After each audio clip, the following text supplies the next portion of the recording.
This is the Women's International League for Peace and Freedom show, The Wake Up Call on WCOM LP, Chapel Hill and Carver, 103.5 on your FM dial, or live streaming at WCOMFM.org. You can also watch the show on the People's Channel after a week's delay on Thursday night at 10, Friday morning at 6 a.m., or Tuesday at noon. The show is also available on our YouTube channel, Wilf Wake Up Call. I'm Yara Schwinzer here with our host, Lori Hoyt, and Emily O'Hara on the camera. Today, our special guests are Adela Zola and Alice Dennis. Good evening. Good evening. Thank you, Alice. Welcome. We're starting another good program on Wednesday afternoon. We're here every Wednesday from 5 to 6. And as Iris just let us know, we are on TV, and now we're on YouTube, which is a relatively new thing. So listeners, pay attention. You can now get us after Friday. This program will be on. There's always a week's delay for TV. So Alice and Adela, I'm just so happy you could come in this weather. I think we both were going to wait until today to. And Alice, you weren't sure you could get out of your. My street still looks pretty crunchy right now. So, thank you so much for. I hope you didn't risk life and limb too much. No. No, I think it'll be just fine. Yeah, and Emily came and picked me up. My parking lot's been plowed, but the plow, just like when they plow the streets, it left like a pile of snow behind my car, which was melting down today. But I got worried that it wasn't melted down quite enough, and I don't have a shovel, so we're very fortunate that we were all of us able to be here, and so we're going to be talking. Alice and Adela work with the Orange County Literacy Program, and I just would be very glad to find out more about it.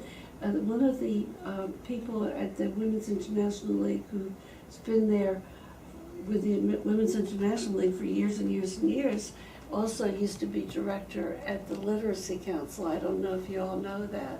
Lucy I'm guessing Lewis. Lucy, yes. Yeah. Yes, I do know that, and I do know Lucy. Oh, well, She was my predecessor, and just Okay. a wonderful, wonderful person. right. So then you've been there a long time. I have been there since 2004. Wow. Which is almost, I think I'm in year 14 right now. Well, good for you. And Adela, are you ever, and I'm sure you're not there that long, No, I'm pretty new. I'm just start working in October. so you're very new. It's very new, yeah. Yes. But she's been with us a little bit longer than that. Yes, I've been a student in Orange Literacy for 1 year. Okay, so you've been getting help from the Literacy Of Council. course. No, I'm helping them. And now you're helping them. So I think before we started the program, Adela was letting us know that you're Polish, Yes, I am from Poland. from Poland. And how long have you been in this country? In this country, I'm actually like 15 years. 15 years. Yes. But I used to live in Salt Lake City, Utah. Now I moved to North Carolina. Very pretty place. Okay. So what brought you to this country from Poland?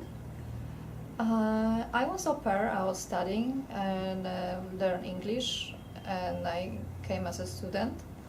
And I met my husband and decided to stay. Okay, so you came here as a student, fell in love, got married, and now are able to be a citizen. Yes, I am. Congratulations. Thank you. Yeah, okay. So when you went to the Literacy Council, was that to brush up your English? Yes, I want to find better job. I want to study.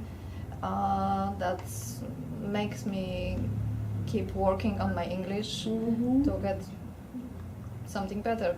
Yeah, it's a hard language. I'm sure Polish, we would find Polish extremely hard too. But but I've been told that English is a particularly hard language because a lot of things don't make sense, like they might in French or Spanish. I don't know if that's true or not, but I've heard that. But so you could speak it some, but you went to the Literacy Council to improve your. Yes, I want to go to college. That's why I try to study more. Okay, how long ago did you come to the Literacy Council? How long have you been? About, I think, year and a half. A year and a half. Yeah. Because your English seems very good. You must have been a good student at the Literacy Council. I had a tutor. Her name is Debbie Boas. She was a great teacher for me. And Thank you to Debbie. yeah, thank you, Debbie. Yeah, she helped me a lot, and Orange Literacy helped me a lot. Yeah. Well, good for you. And so now you decided to help other people like you've been helped. Of course, lots of people. Moving to the other state, to the other city is hard because you have to found a new place, found a school for kids, and new banks and stuff like that. Imagine move to other country when you don't know the language, don't know the culture, people, and you have to start from the beginning. It's not easy. No, I went to live in Greece for a year when I was in my 20s, and I had 3 children, and I did not speak Greek at all. And I was thrilled to be there, and my husband was working in another country where I couldn't, it was restricted for me to be there, so I was in Greece and he'd come and visit. But it's very hard when you don't speak the language, where I was very fortunate. A lot of Greeks, this was in the 50s, they were wanting to learn English.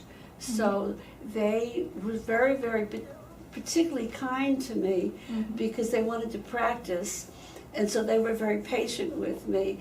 And also the apartment where I lived, the landlady's daughter-in-law was English, so when she was around, when I was at the apartment, she would translate, which probably made me lazy in terms of learning very much. I never learned very much Greek in that year. Unfortunately, I did not have a Greek Literacy Council, and I didn't have a tutor, but I could pick up enough, like sort of Pidgin Greek, enough to make myself, how much is this, where is that, whatever, but I appreciate how hard it is when there's another language that you don't understand. Yes, and we have lots of people like that in Orange Literacy coming, and they need help, they need learn English, and they want to, what is most important. Yeah, especially if you know you're going to stay. I think if I knew I was going to stay there, I think I would have made sure I found somebody to teach me. I would have tried harder. I knew it was a temporary posting.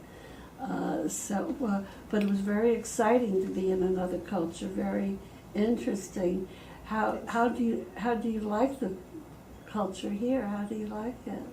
I'm still learning, but I have kids and they are at school. They have friends. They coming from school, and of course they can speak English. They speak English. They have this piece of the culture from school too. What they share with the friends. Then we learn all the time new stuff. For example, Thanksgiving, it's a totally new holiday for us. Then I have to learn how to cook for Thanksgiving, all the recipes and stuff like that. So kids are furthering your learning. How old are your children? 8, 12, and 13. Okay. Wow. So they probably grew up here, right? Yes, they born here. Born here, yeah. Because kids pick it up even if they're not born here. They pick it up much more quickly than adults. Our brains are on a different track once we get past a certain age, I think. So, and Alice, you're a native-born speaker, I take it? I am a North Carolinian, in fact. North Carolinian. So was Lucy. She grew up in Chapel Hill, actually. She really was local to the area. I grew up in Greenville. Okay, North not Carolina. that far away. Yeah. Not that far away, but certainly not in Chapel Hill. It must be really happy making for you to see somebody like a fellow who has learned so much, from the literacy program. It must be very heartening. It really is, and to have her come and work with us now, after Yeah. having been a student, is just, it's another step. It's another Yeah. victory, I think, for us, but a victory for her. And she's done a great job. We certainly love having her. Well, we'll with get us. into what your particular tasks are, but I want to go back to you, Alice, since you're the one 14 years.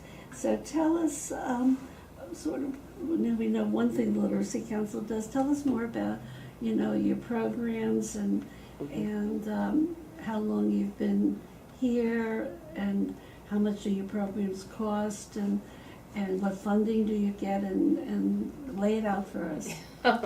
I'll try. We have been around for 34, almost 35 years Wow. at this point. It was started by a woman named Susan Ademeyer and Mike Myers. They got together and they realized that there was no service like this, no program like this in Orange County, so they started one. And it has grown from there. You mentioned Lucy, who was my predecessor, Uh-huh. but there have been several other people along the way who have, each person takes it a step, and a step further and a step further. When I started, we had about 50 full-time students in the program, which was, that's a sizable number. Yes, it is. And we generally now, we run somewhere around 350, 375 You're is our kidding. full-time students. We've turned into a very big program. But there's a lot of need here, and a lot of need that you don't necessarily see immediately. We started out, Orange Literacy started out as a program for native English speakers who needed help with reading, writing, math. They, for whatever reason, they had dropped out of school and they needed to get their GED, or they wanted to get their GED. About 10 years ago, maybe a little bit more, maybe about 12 years ago, we really started institutionalizing the ESOL program, the English for Speakers of Other Languages program. Okay. And we had a wonderful program director then, a young man named Kelly Davis, who got that in place and really got it started for us. And we've grown from there, where we have really branched out from our original mission and moved on. We have a very robust family literacy program now. It's funded in large part by both Smart Start through the Orange County Partnership for Young Children, but also through the United Way, with a couple of coalitions that we're a part of there, including one called the Family Success Alliance. So a family program would be. The family program, we work with the very young children, the 0 to 5-year-olds, Okay. to help them learn those pre-literacy skills that they may not be learning at home, and to get them ready to start school, and to start school at about the same level as other children starting. And then we work with their parents. And the program to date has been all ESOL, but we're bringing in a program for native English speakers who are working on their GEDs. So we're capturing, that population as well, and their children. So we we come at it from two generations, because, literacy is a multi-generational problem. If you don't read to your kids, then chances are they won't read to their kids, and chances are they won't read to their kids, and it just keeps going. So we're trying to break it, but to break it, you have to come at it from all angles. You can't just make it one generation's issue. Wow, that is wonderful. So, are more of your students foreign born, or are more of them a native speaking? At this point, most of our students are ESOL students, are foreign-born. Probably about 65 to 70% of our students at this point are ESOL students. And then in addition to the programs I just mentioned, we have the one that Adela works with. And Yeah, it's what? a citizenship program to help people who are ready to take a citizenship exam. They've been here long enough to meet the legal requirements that they need to meet. And we work with them on language skills to help them learn the language and prepare for the testing and prepare for the interviews. And Adela can tell you much more about that. Is this interviews for citizenship, you mean? Interviews for citizenship. Okay. Okay. So, with foreign-born students, where do most of the students, what countries are they coming from? Most of our students are either Spanish-speaking. They come from a Spanish-speaking country, or they come from an Asian country, primarily Burma. We have both Burmese and Korean. And then we have maybe about 20% of our ESOL students will be just from a number of countries. We've had Like Poland. like Poland, like a number of African countries, Okay. Turkey, Syria. It depends on who's coming over, and with the university, you have such a wealth of foreign-born students who are either here, because they've come over along with as the family of students. Someone who's coming over, we have a lot of spouses. Yeah, that's of what I UNC was students. thinking would be some of the main people coming, their spouses going to school, and in order to get in, had to have a certain comfort with the English language, but their spouses may not, or their children may not. And they want to be a part of the community. Yeah. They want to participate. If they have children, they need to be able to work with their children's teachers. Yeah. So this program has really expanded from around 50 to 350. That's amazing. We've had great growth. Yeah, and I hope you're getting great funding with that growth. We always need more funding, but we get great support from the community. It just has been just a wonderful outpouring of support for what we're doing and for our students and for our tutors. So do you get from both Chapel and Carborough and the county, or We how do. does- We do. We get funding from all three. And how about the university? We do some work with the university. We've done a lot of work with the housekeeping department. I was going to say, I hope they're doing some grant writing for you, or grant. We've worked under contract with them. We do Oh, a GED good. class over there And what? with them, a GED, people who are preparing for the GED. Yeah. We do that class. We've done some ESOL classes with them, getting their folks to the point where they need them to be and where the students want to be. Yeah. We mentioned United Way funding and Smart Start funding. We also get funding through, it comes through the community college, but it's the Workforce Investment and Opportunities Act. The money, it's federal money that comes through the community college system. And that helps us to set our standards for what we're doing. When students come to us, we pre-test them, we work with them, we figure out where we need to start with them. We work with them, and then we post-test them, because we want to be able to measure, what kind of progress they're making, how much progress they're making, and what we might need to do differently with them to help them learn. Mhm. Because the goal is to have them learn everything they can, Mm-hmm. and to meet their own personal goals. So do they get some college credit for that, or is it? Unfortunately not. Yeah, well, They do need to, but we but do. it's so important that those language skills credit or no, if you want to do anything. Absolutely. I know that it helps them as they're working. Sure. And then we work very closely with Durham Tech and with Alamance Community College. We have students who are going on from our classes to theirs. So it prepares them for those classes. And in some cases, we continue to work with them, to tutor them and to help them along as they're in these other classes. Yeah, because even if you get a certain proficiency, you need to keep working on it because yeah. So where are you located? We are just down the street. We got here a little bit early because we didn't know how long it would take us to get here. But we're down on West Weaver Street. We're at 307 West Weaver. There's a cute little house that is painted green and red. You can't miss it. No, I have not missed it. I couldn't possibly. Oh, that's the house that you're located in? That's our house. Did you pick those colors? We did not. I tell people when I first saw pictures of the house, it was a kind of a gray color, and I went to look at it to see what the interior looked like, and I drove by it 3 times before I realized that red and green house was the one that I was looking at. And at first I was just, I was a little wary of the colors, but it was brilliant.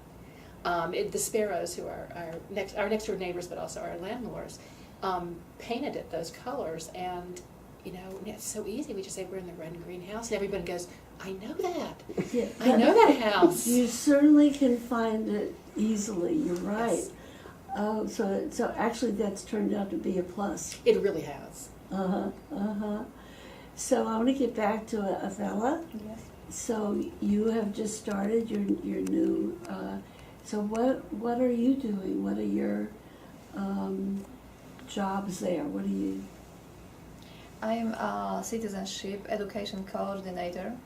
I help prepare for the US CIS exam. That's the citizenship. Citizenship, yes. When you apply for the citizenship, you have to pass like 3-level exam.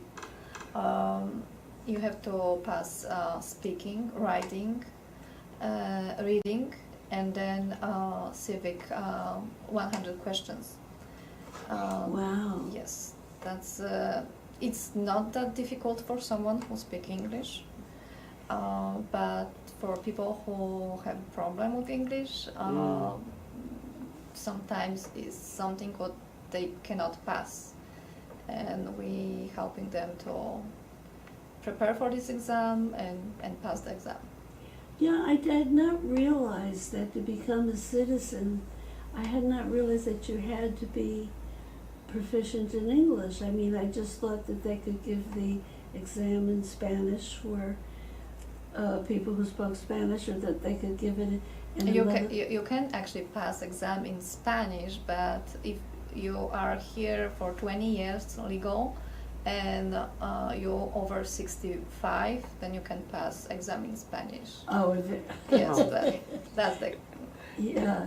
So that which is nice for some older people who just found it too difficult to learn this other language, because a lot of times, especially if it's somebody brought a mother over or an older person, and she never, she's within the bosom of the family, so to speak, didn't feel she needed to really learn it. But so I'm glad that they have that little thing. But boy, that's not going to help that many people, not that many old mamas around or old papas.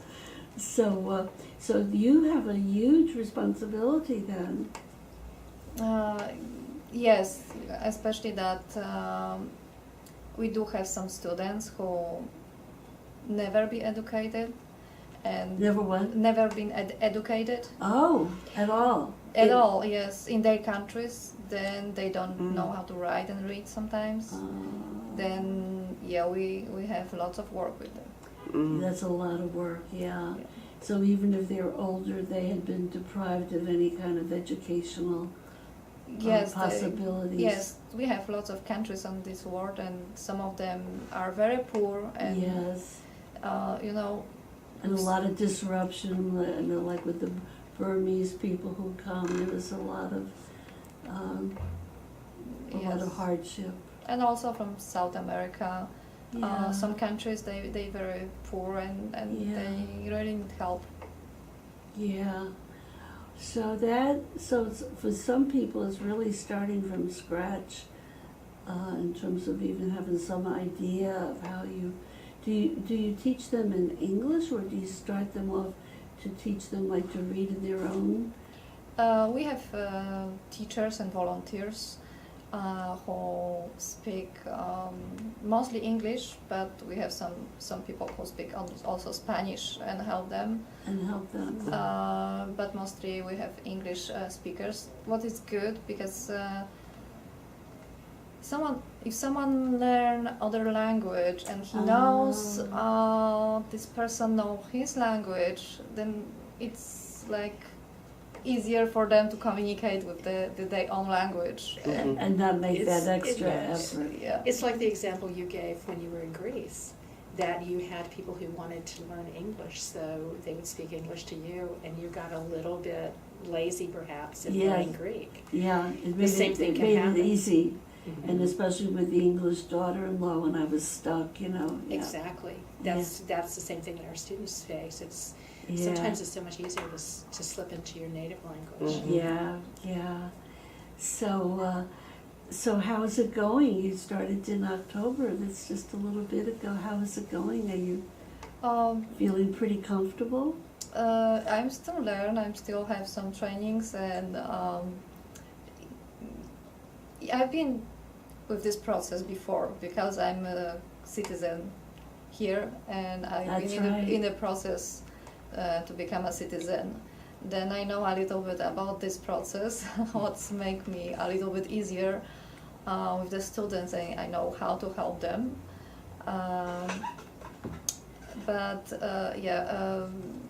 Still learn a lot of stuff from everyone around me, from Kelly, from Church World Service, and for other people.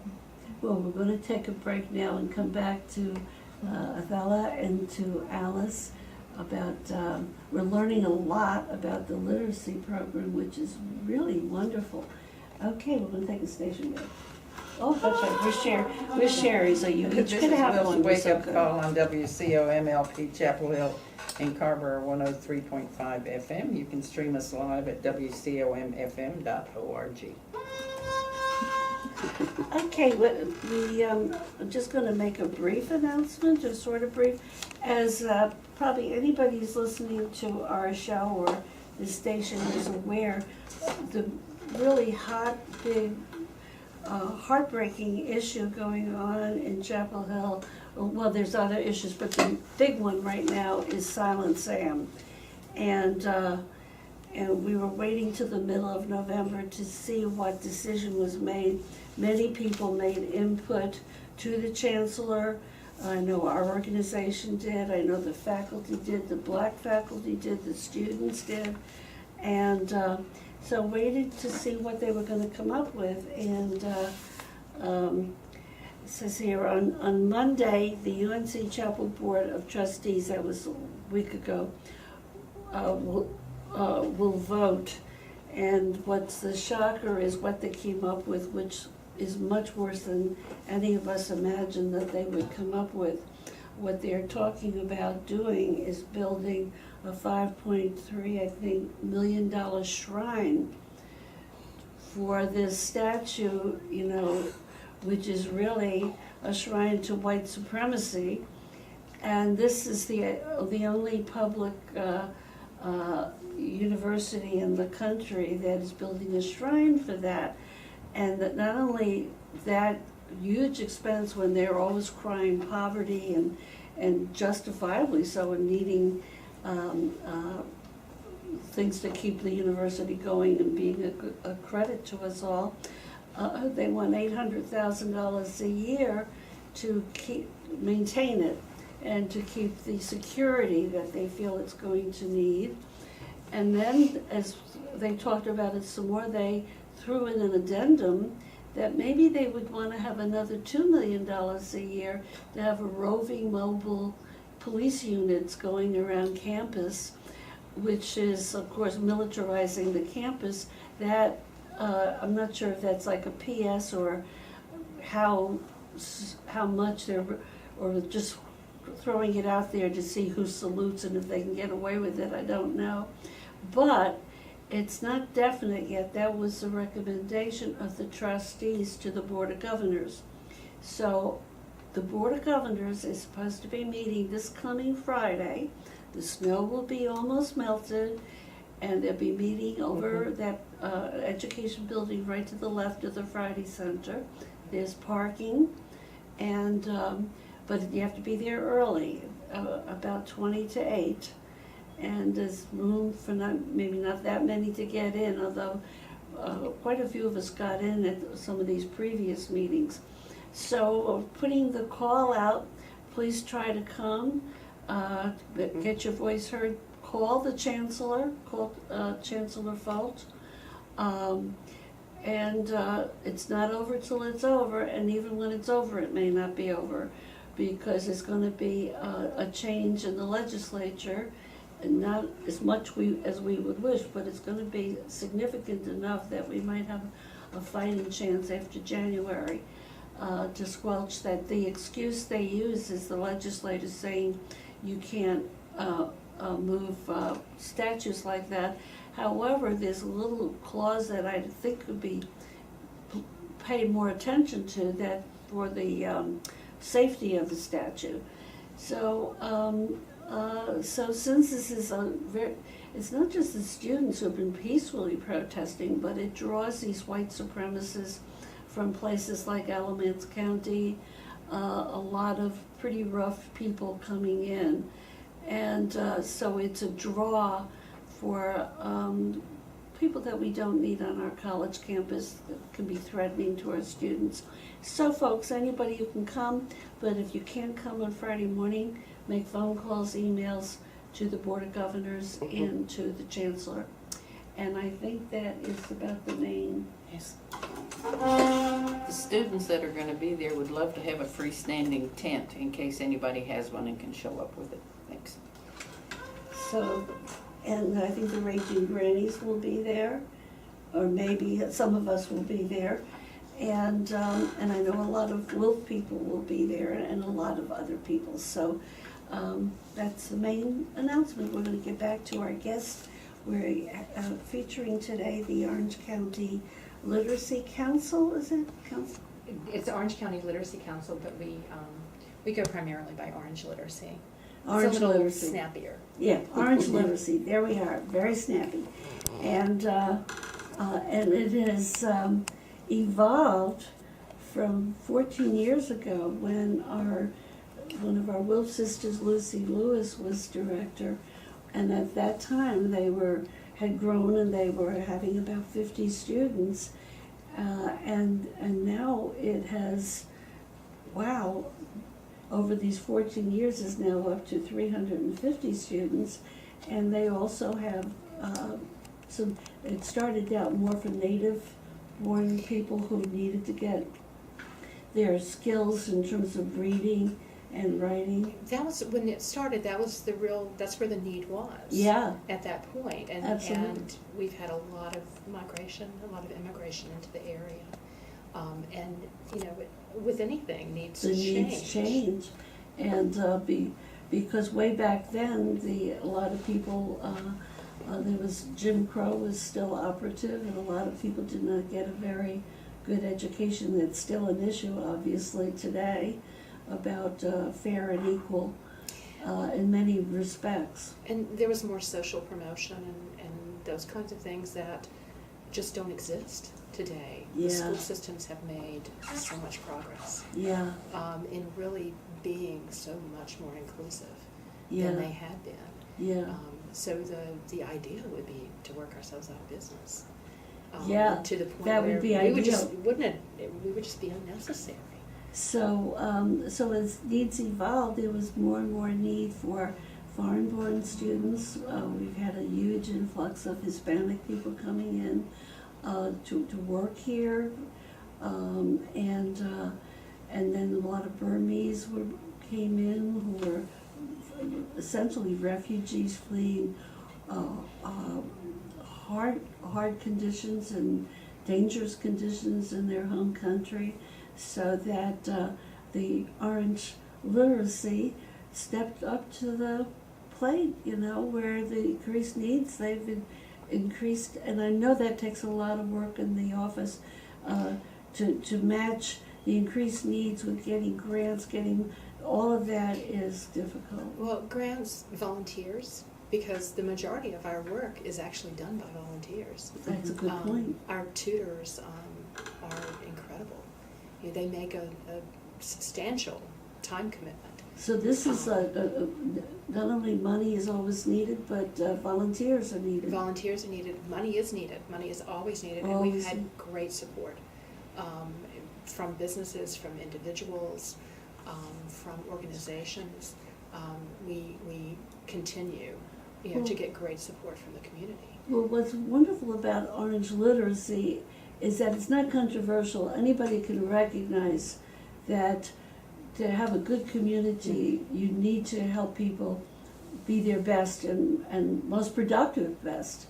So this is just sound in so many ways, economically, morally. It just makes so much sense.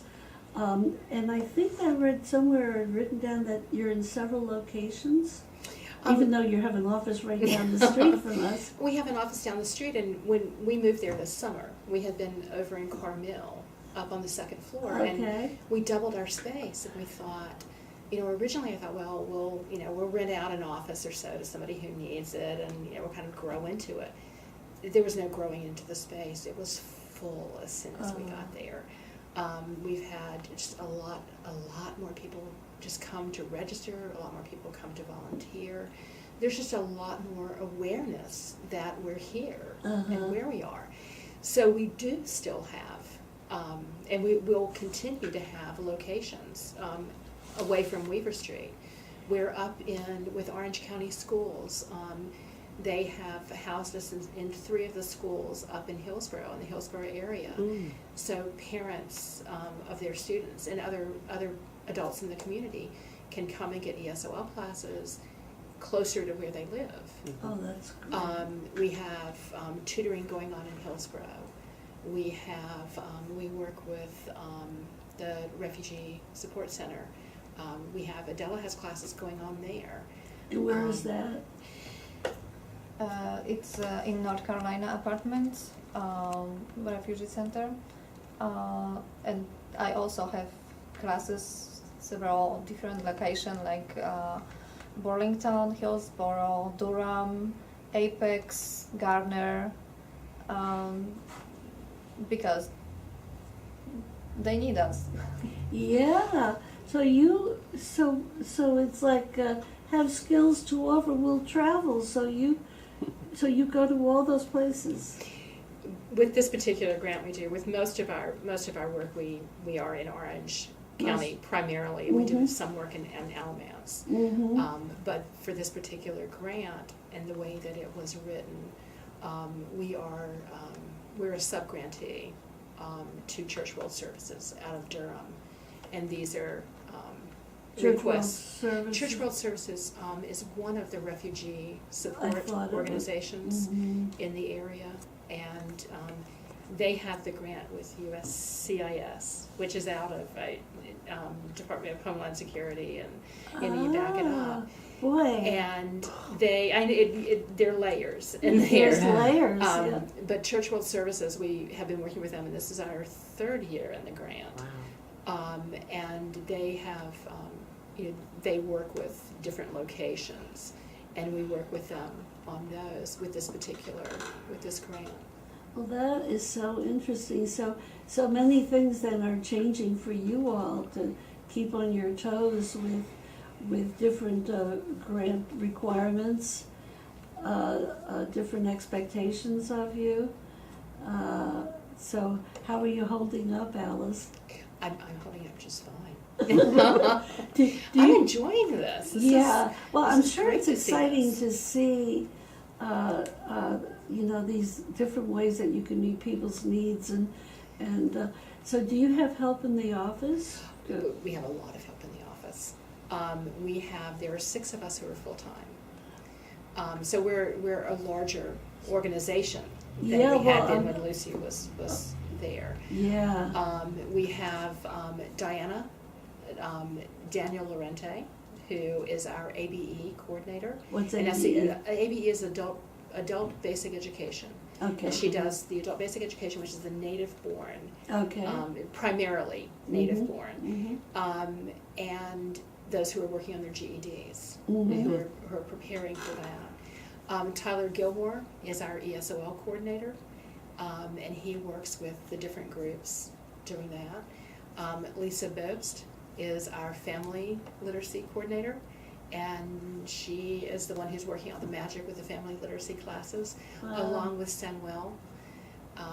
And I always mispronounce his last name, and I apologize. It's,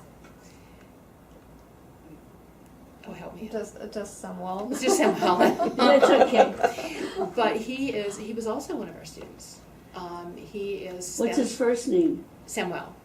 Tamrell? Samuel. Samuel. And he's out of Columbia, Yes. and very well educated there. He and his wife came up when she was doing an exchange program, a teaching exchange program, Uh-huh. and they have stayed as well. So he has been incredible for us. Yeah, Columbia's not an easy country to be in either. It can be pretty dangerous. Yeah.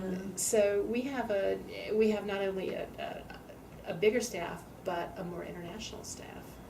Which is It's really great. interesting, yeah. It's great. So your main task then is the citizenship Mm-hmm. program, which is a biggie. It's a real important one. I don't know if it's more important than other groups. Yeah. I don't think so, but yes, I try to do my best with that. Has there been any other Polish person in your program? Or No, I you've didn't been it? met any Polish person. I met from Russia and from Burma, from Congo, Sudan, and other countries, but Yeah. not from Poland. You're the only one so far. Oh, well, we see. Yeah, we'll see. So far. So far, yes. It could change, yeah. So you're liking it, even though when you go to these other places, is it hard to find your way? No, You've been here long enough to know. yes, and GPS always help. That's true. I'm old school. I keep forgetting about things like that. Yes. So you find your way, okay. Without any problems, and we have great teachers who teach these classes. Some of them just volunteers for these classes, doing a great job, and we have tutors who help with the students who, for example, have different hours at work and they cannot participate with the hours what we have. Mm-hmm. And So you coordinate all of this. yes, I coordinate all of this stuff. Mm-hmm. So what? Are most of the people coming? Are they coming more at night, or can it just vary? I mean, do you have people able to come in the daytime? It does vary. We tend to have more people in the mornings and in the evenings, just because of the type of work they do lends itself to those time periods. Mm-hmm. We do have a lot of tutoring going on in the afternoons. It's primarily one-on-one tutoring in the afternoons. Where in the mornings and the evenings we have a lot of class situations. Mm-hmm. And I think your people are mostly in the evenings. My classes are mostly in the evening in the Refugee Support Center in Carrboro. We have morning class, and we're working on one more class in Raleigh, who probably gonna be weekend, but I don't know the details yet. Mm-hmm. We work on that. We try to structure things around the students' needs. Yeah. Because part of the reason they struggle so much in going to a class is because their schedules can be erratic or they Yeah. can be at odd times. When we did some of the contracting with UNC housekeeping, we would have classes that started at 6 o'clock in the morning, or they would start at 11 o'clock at night, because that's when the people Oh my on the goodness. shifts would be available. So we Wow. try to accommodate as to the extent possible. our students. Yeah, we do have some students also working nights. Then they need something in the morning, or Yeah. they can fit with the schedule. Yeah, well, that's what's so nice, I guess, about being in charge of the program, and it's not too bureaucracy. I mean, you can have that flexibility, although that must be really difficult, the coordination, It is, but scheduling. that's what these guys do. I just sit back and say, oh, that's wonderful, you guys are doing great. And I leave it to them to coordinate. So the coordinators do the coordinating. Exactly. And you just, you cheer them on Absolutely. and keep the funding going. That's the hard part. And motivating us. and trying. and motivation and training. Like a fella just said she was still learning and getting still some training. She's actually doing better than she's letting on. She has just taken the program and run with it. We had a woman who put it together for the first couple of years of the grant, who did a wonderful job of really setting things up nicely, and it's Yeah. given Adela a great base to jump from. Yeah. And she has. We're doing all kinds of class trips and just some extras to help people really assimilate into the culture of the community. Field trips, I didn't think of that. So there's a fun part of your job. Yes. Yeah, we do have some field trip. The last time was for the the art museum. Mm-hmm. And thank you for the art museum for having us there. It was great. The students had great time, and it was pretty nice trip. Yeah. The students enjoyed so much. Well, that's it. I mean, it's so good to have that enjoyment built in with the hard work for both teachers and students, because we need that little burst of energy, having something like that to look forward to. Where else has there been a field trip? Yeah, I also been in the Playmakers. Wow. Yes, that's. She volunteers. Volunteer. Oh yeah, it's a great place to go to. Yeah. We really enjoy the show. Yeah. She loves me. She loves me. Yes. I think we're looking at things like Durham Bulls and That'd be, some yeah. sports kinds of things. Yes. So all these things can help people know more about the culture or feel more part of things. Yeah. So yeah, I didn't think of that field trips. That So do you get to go on some of the field trips just for a little? Do I? For a little break? I don't do that. You don't get immersed in the office, huh? Well, at least on West Weaver Street, it's a real pleasant place. You can. We could not have asked for a better neighborhood. Yeah, you can walk up to Weaver Street or go across the street for pizza.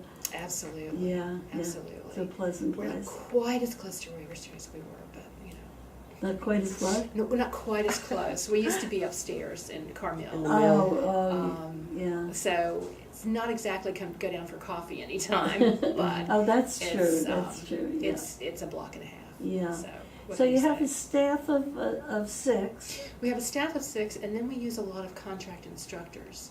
So Adela has, you probably have about 6 to 8 people that you can call on, maybe more, Yes, about 6 people. that to run the classes themselves. Okay. Because there's so many of them, and they tend to be at very similar times that we need to bring people in to teach those classes, and we need to make sure that because the curriculum it's a little bit more set for some of these things. Mm-hmm. The same thing is true with family literacy. We use contract instructors there. Mm-hmm. So we have maybe at any given time we have about 14 contract instructors who Wow. are working for us. And then about how many volunteers do you have Over the years, we have probably 125 or more each year? each year.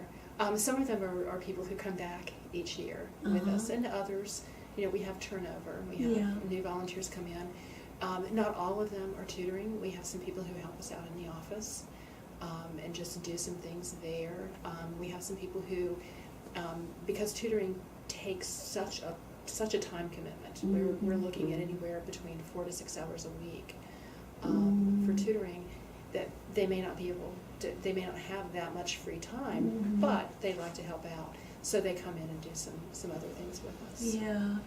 Well, that is quite an enterprise. I mean, really. I had no idea that it had grown to that extent. I never think of it as an enterprise, though. It just seems so friendly. Yeah. Well, it's when you're people helping people, and it sounds like you all have a good esprit de corps, and it's such a good feeling when you do help somebody. I mean, so there's a lot of good built right into it. But it's still a huge coordination. It is, but it's one of those things where we do hope that anyone who works with us, when they leave, they feel like they've really made a difference in someone's life. Yeah. It may not be widespread. Yeah. It may not be.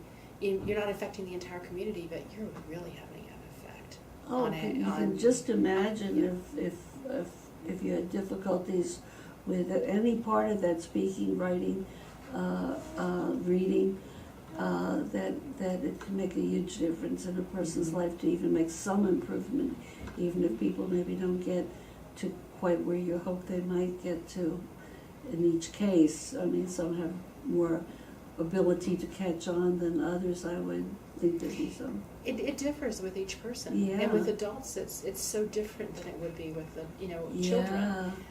But we're a learner-centered program where what we're working on with students is really important in their own lives, and it's something that will have an immediate effect for them. It's not reading out of a reader kind of book. It's something that they need, and they need now. And it looks like you have developed over time a way that, where there's the different coordinators, so that the responsibility is a shared responsibility. It's not all on a couple of people in the office. And it just seems like you've worked out a really good model. I'd like to think so, but there's always I'm there's impressed. always a better way to do it. Well, there always is, but it sounds like you all are have an ethos in your organization that you have that openness to change, because the whole thing is changing. I hope so.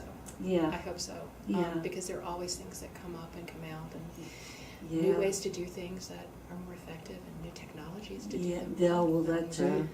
Well, our time is almost up, because we end about aim to end around 5 before the hour. So do you want to, if people want to find out more about it, if they want to volunteer, if they want to donate, or they just want to find out somebody to speak to their organization, what are some ways to get in touch with you all? The best way is if you go to our website, it's www.orangeliteracy.org. That's pretty easy. We try to make it easy. The same, we have Orange Literacy for our Facebook page, and for our Twitter account, and for our YouTube account. So if you just go to each address and plug Orange Literacy in there, you should find us. But you can always call. Our number is 919-914-6153. I get them mixed up all the time. So, I need that backup. so folks, we've been talking to Alice Denson, and Adela Zola. thank you, with Orange Literacy, and I just want to let you know that they'll be on TV next week. There's a week's delay with our TV programs, and they'll be on Thursday night at 10. They'll be on Friday, next day, Friday morning at 6. But earlier in the week, on Tuesday, they should hopefully be on at noontime. And after Friday, they'll be on YouTube. And for YouTube, you go to, what do we go to? Wolf Wake Up Call. Wilf Wake Up Call. That's how you get onto our YouTube. Next week, we're going to have, I hope, Professor Erica Wilson talking about again about a Silent Sam and a court suit that I think they're trying to get going, about how that violates part of Title 20. So I'll find out more about that. I don't know very much about it, but and we'll have one of our little sisters will be helping me with the interviewing, Emily Keel. So that'll be next Wednesday. So tune in. We'll be happy to have you tune into